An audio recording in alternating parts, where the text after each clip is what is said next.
Verse 41. And why beholdest thou the mote that is in thy brother's eye, but perceivest not the beam that is in thy own eye?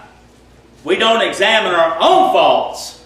Now I'm going to get an amen. You don't examine your own faults, but they quick to examine somebody else's faults. And you don't need to be worried about what somebody else's faults are, because it ain't your dadgum place to judge nobody. God is the perfect judge. He knows your mind. He knows your heart. He knows when you're doing something wrong. He knows if you're displeasing Him. It is not our place to judge anybody.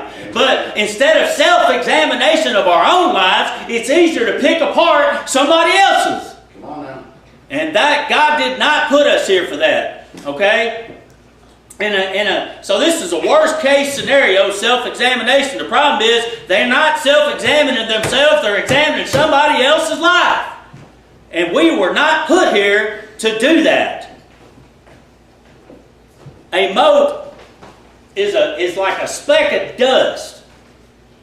Have you ever been looking in the sunlight when you're sitting in your house and you see all those little dust particles floating around? It's like, God, my house is dirty.